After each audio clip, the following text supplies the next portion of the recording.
Asteroid of fear.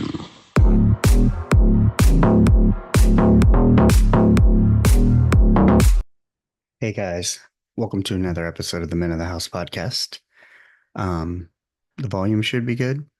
If it's a little low, it could be because I'm taking advantage to record this solo Saturday Caregiving Chronicles episode um, while my client is sleeping. So you can go back to the other one, the first Caregiving Chronicles, and learn why I'm here and what I'm doing. But if you hear any noise in the background, disregard. Maybe I'll pause if he needs something, wakes up. But he said he was ready for a nap. So I'm going to try to seize the opportunity and give you guys some quality content. All right, let's start it off. This will be episode 2 of the Caregiving Chronicles. And we're going to detail the first week of what went on, some of the challenges, some of the emotions, some of what's going on. But I've had quite the busy morning. Um, yeah, so I could get here. My wife was watching the client, and I went to the chiropractor, spent some time with my father, took him for labs and whatnot at the VA. But besides the point, we'll learn how we got there. But too many butts. Yeah, so many butts, maybe we need to shake them. Anywho. All right. So yeah, I picked him up Saturday and he was very excited to get out. They didn't give a lot of discharge instructions, which was disappointing because he came home with a catheter. How often it needed to be changed, whatnot. It was a holiday weekend. My wife had gone out of town with my mother, my daughter's friend, and they went to SeaWorld and whatnot. So it was just me solo. And they didn't do give a lot with discharge, but he was so excited to get out of there. He, with my assistance, was able to get in the vehicle, but he had refused a wheelchair initially when we were at the rehab facility. That wasn't what he wanted. He thought he could get back to being independent because he was a 97-year-old independent, only requiring about 9 hours a week of, might hear him coughing, of service, help with whether it's grocery shopping to the bank, whatnot. Wait, yeah, I'm sure the mic's picking that up. But that's what's keeping it real. Anywho, we got him home and he kind of overdid it. And I think I let him overdo it. Not intentionally, but in my effort to serve, try to please, try to make happy. And of course, we didn't really get a lot of discharge instruction. And, we had to wait for the home health nurse to come, occupational therapy, physical therapy, because they're going to set a plan of care for us to follow. And with it being a holiday weekend, I was going to have to ride out Saturday and Sunday, at least till Monday, because this nurse, regardless of being a holiday, she decided that she was going to come Monday. But the, yeah, he overdid it a little bit. I overdid it. It was definitely a tiring day. And day 2, I remember my dad having had a gait belt. And this is because the end of night 1, he wanted to brush his teeth and go in the bathroom and ended up having to sit him on the floor because I was behind him and he was weak. He couldn't stand on his own, and I had to sit him on the floor. Consequently, I had to pick him up off of the floor from a seated position. Give you an idea, I'm about 161 pounds. He is 139. Yeah, but like a dead weight and awkward. He's taller than me. Um, it's not easy picking up a person. But on that note, that's why exactly, if you're a man or woman, you should be going to the gym and being healthy. Somebody else's life could depend on it. You want to remain strong. What if there were a house fire or something? You need to be able to pick up your weight, maybe more weight, depending on who you love, who you're with. Um, yeah. But yeah, that was kind of night one. And day two, I remember seeing my dad have a gait belt from his rehab. So I had him bring it over, which helped tremendously. We still kind of overdid the transfers. And then day three, you know, the nurse came and kind of set some boundaries, and there was some exhaustion and stuff set in by then. So, day three was hard, but I could tell my back was starting to get wonky a little bit, some soft tissue stuff around the lower back, hence the chiropractor. And, you know, he gets sore too from wearing the gait belt. And OT came, I think, day four or PT. And, that was a whole thing. Um, and I think it was probably day four that maybe my wife came or so, which is a whole other thing. But yeah, when PT kind of set the parameters of like, hey, he needs to be in the bed or the chair because he could not ambulate from a futon to a wheelchair that was actually seated lower. And we had a VA doctor's appointment the next day, and we knew we wouldn't be able to get him into a vehicle from a wheelchair. And so the idea was let's keep transfers to a minimum and, you know, call Medicab. He can ride in the wheelchair. I can accompany him. So that's what I did. Well, apparently, whoever was answering the phone there gave me some bunk information and said, well, just call back like 30 or 45 minutes before the appointment. We'll get you there. Um, and so that's what I did. Well, by this time, we'll circle back. My wife had come one day, and, she's, I think Tuesday it was. She's a little more nurturing, um, and I'm a little more stern. And I'd already heard the PT plan of care and all that. And so there was like some things she initially started off like, you know, I'm going to make him reach for his cup because he needs the dexterity if we're moving towards independence again. Um, where she would like maybe hand it to him. And I got a little, I don't know if it's somewhere between standoffish and jealous, like he definitely reacts different to her than he does me. But there's also this factor of like, don't undo everything I've done because I've done like the hardest part the past 3 days, solo. And then I caught myself. I'm like, hey, like, stop. Like, this is not, we're all on the same team, same goal. And I was able to actually get my first, I think, walk in that day. I hadn't been getting much personal time exercise that I normally get. Maybe one day I found 30 minutes when he went to bed early. I told him I was going to go to the garage for 30 minutes and gave him the walkie-talkie and um yeah, on the treadmill. But when I went for the walk, I was like, look, you get over that. We're all on the same team. We all have the same goal, which is to get him better and independent. And it takes us all. It takes me being stern. It takes my strength to lift him. It takes my wife's nurturing capability. I mean, that's why children, you know, have a mom and a dad. Or if they have two dads or two moms, then one of them's probably a masculine energy and one of them's probably a feminine energy. Um, but you need both, So I was happy I caught myself and said, you know, that's that male ego shit you got to get rid of and quickly. Um, I'm getting better and was able to do it much quicker than normal. So I was happy about that. But, my back was starting to get wonky. And here comes Wednesday. My wife helps me transfer. We're going to go to the appointment. I called Medicab and they're like, oh no, it's got to be booked 24 hours in advance.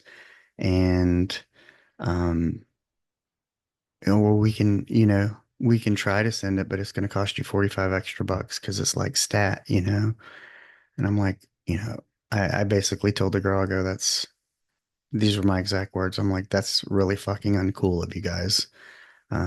For somebody to give me bad information.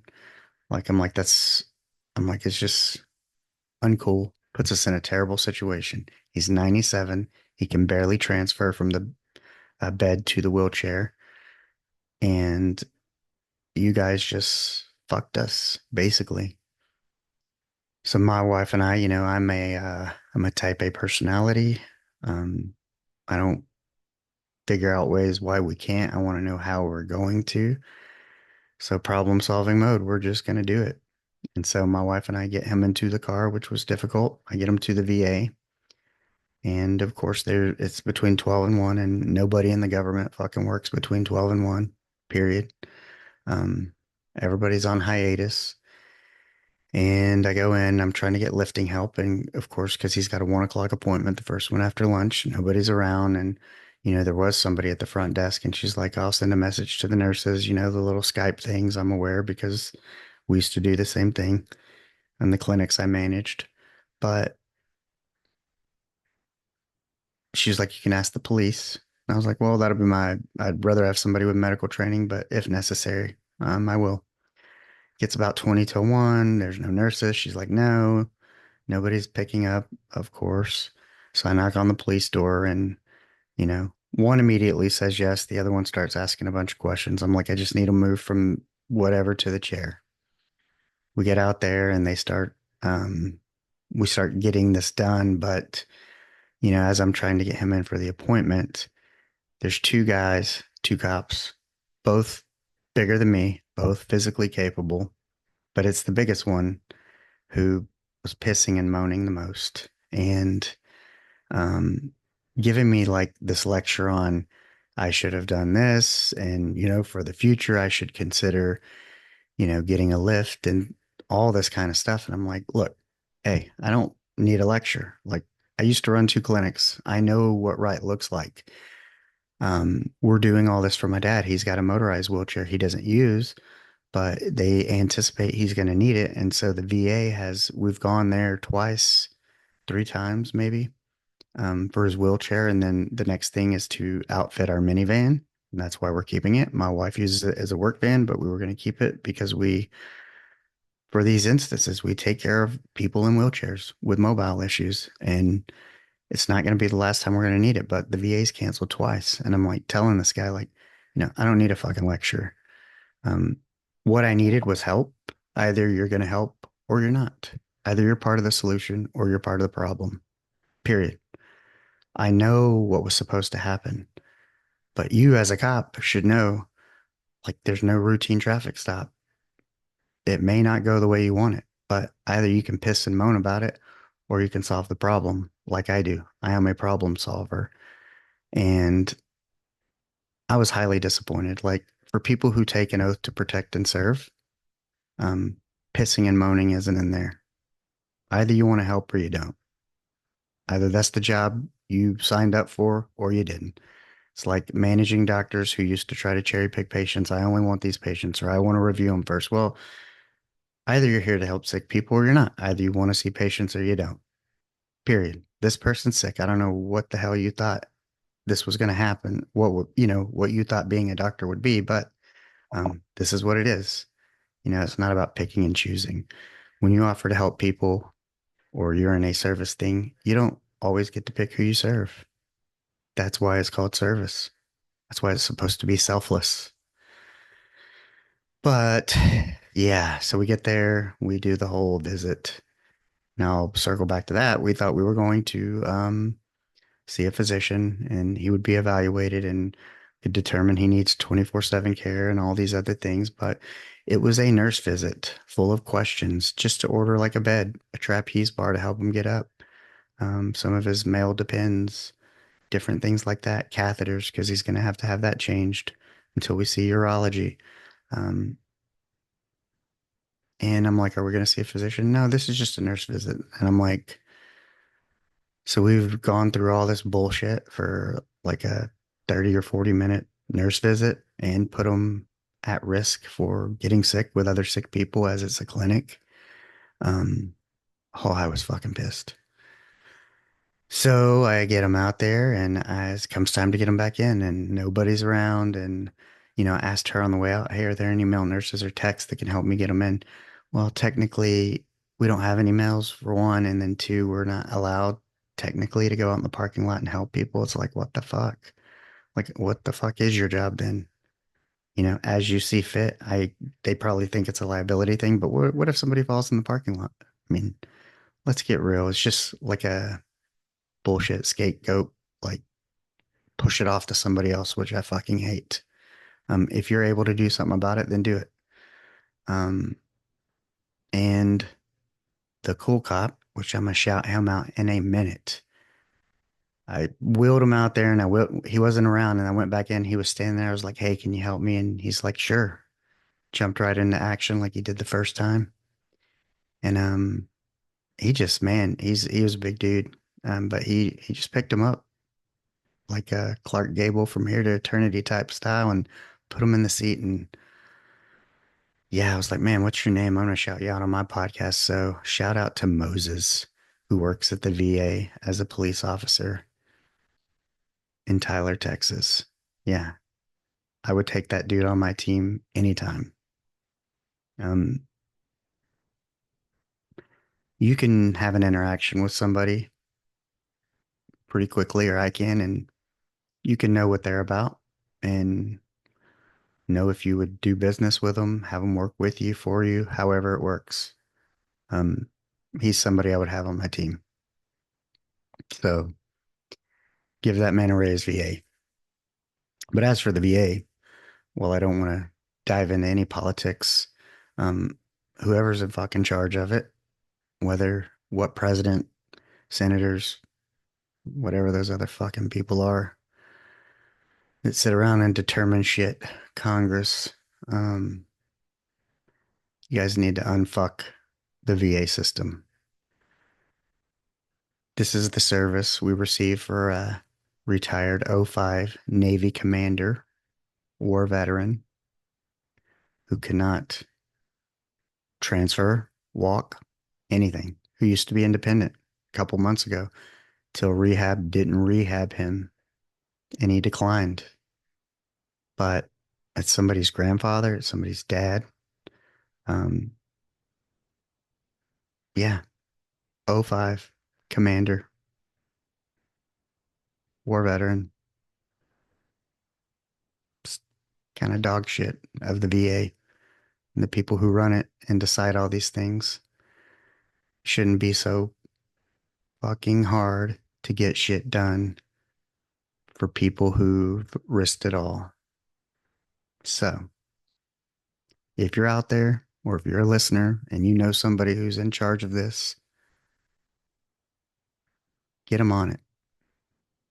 But yeah, so we do all that. We get back, and my wife, luckily, she's working close by and she's able to come and help me. And we put him in a different chair, and she was under the impression he's going to stay there. Um, and then she leaves, and of course, he decides he wants to nap and go to his bed. And I got to make two more transfers solo. And that's when I had to kind of tell my wife, look, I don't want to argue in front of him about this, but we need to stick to the plan. We need as few transfers as possible. Um, we got to play checkers, not chess. He's 97. If I feel it, he feels it. He's twice my age. I'm 48. And man, so yesterday was he was laid out. I was laid, waiting on him, but my back hurt all day. That's why I went to the chiropractor this morning. Um, yeah, he kind of laid flat, seated, didn't transfer once. He was tired because he didn't sleep well the night before because all those transfers unnecessary wore him out. I mean, we probably made 8 to 10 for the day, which is about six more than he needed. And part of it because people not taking their job serious, not paying attention, not paying attention enough that I said Medicab or not knowing their role and that it needs to be 24 hours in advance, whatever the case may be. Um, yeah, all those touch points, terrible. The only people who've been a saving grace are home health nurse, and PT and OT who've come out and been very nice. And I know them because they deal with my dad, and that's how we're all connected within this circle. That's how my wife ended up with this 97-year-old gentleman. And I'm doing 24/7, but the VA approves 16 hours is all he needs. Well, I can't just leave him here for 16 hours or be here only 16 hours. He needs 24/7 care.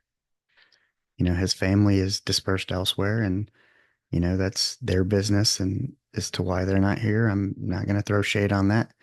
Everybody has their own family dynamic and it's theirs. And I have ours is way different than most people. Some people would call it weird, probably think we're too close, too tight, but we're Latino and that's kind of how we do. So it, you know, last night I'm laying in bed because we're all here. It's a three-bedroom house and condo, and I'm laying flat because my back hurts, and um, my daughter's laying in my arms, and I'm laying next to her, and it's kind of the highlight of my night. And we fall asleep together, and I think of him there by himself in the bed, and he's got kids, but they're not around. And one of them actually had gone on hospice, I think, the second day we were here, and was given 72 hours, and it did happen. He did pass.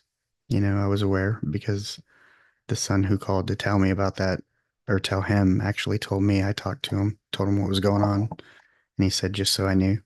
And so that's all happened in the process. But, while I'm laying next to my daughter and thinking about he doesn't have that option you know, but of course he's 97, and I don't know that his 75-year-old daughter would be sleeping in his arms or vice versa. But regardless, it just made me thankful and grateful for my family. But it also made me grateful in that I get to do this for him. I get to be that person for him, my wife and I. Um, so he's not in a nursing home, in a rehab facility with strangers or nobody or just the nurses.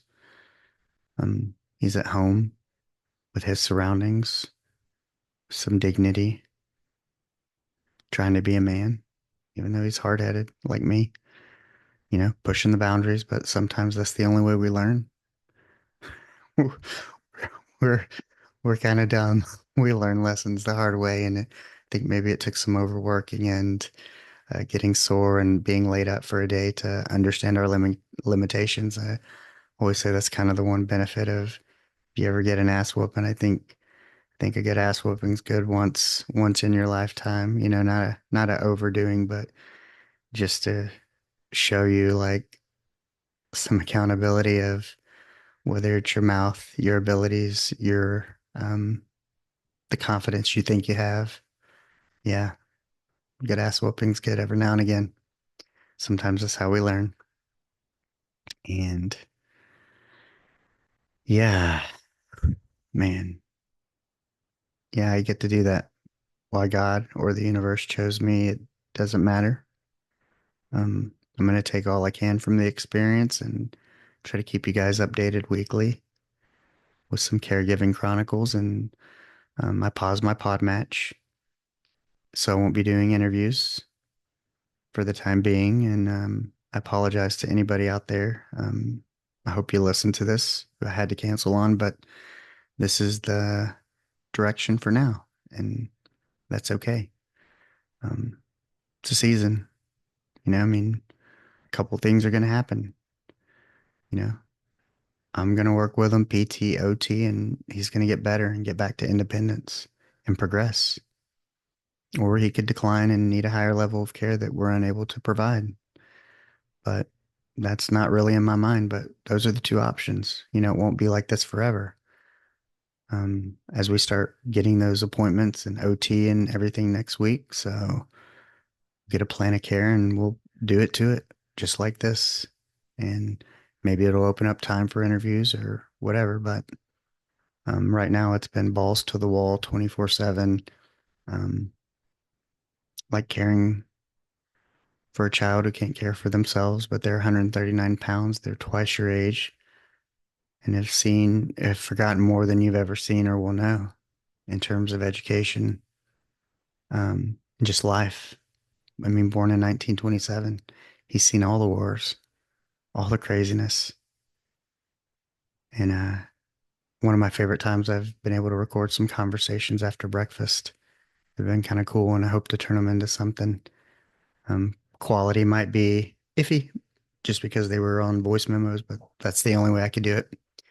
But, there's some near bedtime conversations just that are magic of learning what where I grew up was, it's a very Southern Baptist, Republican, right-leaning place. And to understand, like, it was once like, oh, there was a whole lot of Democrats. His whole household was Democrats. And that they had shifted kind of to Republican, like when Eisenhower was in office or something, or president. And yeah, there's there's these small pockets of magic that just happen if you let them. And those are the special moments. And hopefully I get to tell y'all about some. Hopefully I get some of them recorded. Eventually, hopefully I get to interview them um, as time goes on. But until then, we're gonna, you know, try to keep the vibes positive, try to keep the energy positive, nourishment positive. And yeah, part of me like going to the chiropractor and going and seeing my dad today was kind of that opportunity for me to step away for a moment. And, thankfully my wife understands that and does that for me. And she didn't have to get up and take my daughter to school and go, go, go as she's been doing all week. So it was kind of good for both of us. But I'm thankful for her because, you know, Moses and her, those were the two people who showed up. That's why I married my wife. And that's why I love her because she shows up. Um, so shout out to my wife. I haven't said her name. I don't want to, but y'all can probably figure it out. But yeah, so we shall see what the weekend brings. Be interesting. I hope we all get some rest and recovery, relaxation. I can hopefully going back this evening for a second adjustment of the upper body because I had the lower body today. It's mostly tension, stress related tension, a lot in the shoulders, lower back, muscles tensing up. So, um, but I got to put my own oxygen mask on so I can be here for him. And kind of like I told my wife is, we got to make sure that we do it together. She's smaller than I am. I know she can't do it alone, so I can't do it alone. Neither one of us needs to get hurt. So we can be the best for him. And sometimes I have to remind him when he gets a little froggy, like, hey, look, if you have a fall, we're going to be repeating this process. You're going to go back to the ER, and then the rehab, and you may not recover, may not be able to get you out. So, got to play the long game like a marathon. So, kind of remember that. But I've gotten so many lessons this week. I've experienced so many emotions from love at the purest form to frustration, to gratefulness. And, want to thank everybody in my life, my accountability group, some of the accountability groups I belong to, some offline conversations of people who've supported me or just listened to me vent. And, um, it does matter because, hey, I didn't leave here or see anyone for the first couple of days, 3 days, except briefly to grab a gate belt or something. So I appreciate it. Yeah, takes us all. We all have a little part to play, and don't discount your part and what it provides. Um, we all need a little help sometimes, a little love, a little support, a kind word, just a amen, sending you love. I got one of those and thankful for that. So shout out to Kevin. So um, on that note, I want to grab some food do anything else I can while this uploads because I still need to create some clips. So, yeah, I'm hoping next 2 Wednesdays I got some guests that were outstanding. I got those uploaded and clipped. You'll be getting those, and Saturdays will be Caregiving Chronicles. And after that, we'll see. Maybe you'll get Wednesday, Saturday Caregiving Chronicles. We'll just see. Got to be, flexible. Not Jean-Claude Van Damme flexible, but like a palm tree. Got to bend without breaking, okay? Um, so for all you going through tough times, remember that. And thanks to everyone listening. I hope it finds you well. Like, subscribe, engage. Hit me up, engage with me on Facebook, whatever. I try to do as much as I can. But I wake up, I had several 4 o'clock mornings, and one night was a 3 a.m. because my back hurt. It was like 2 hours, 3 hours of sleep, and then maybe an hour little nap, like 5:30 to 6, no, 4:30 to 5:30 a.m. So yeah. Um, but check it out. I'll be around. I hope you enjoyed the update. I know it wasn't as formal, maybe as thought out, and they will get better. And I will try quit saying the BUT filler word. And um, I hope, if anything else, you can appreciate the authenticity of it and trying to get this in the small window because I don't want to miss. I want to deliver. And this is therapeutic for me. This is what I love to do. It's who I am. I'm a podcaster. Regardless if I'm interviewing people, doing solos, or what's going on in my life.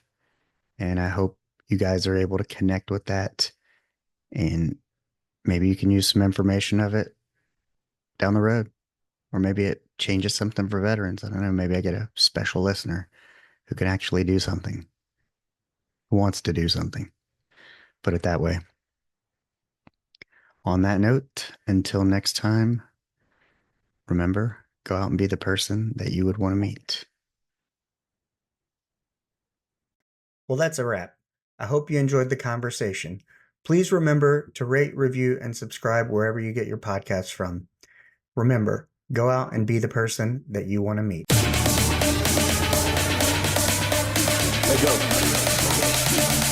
Asteroid of fear.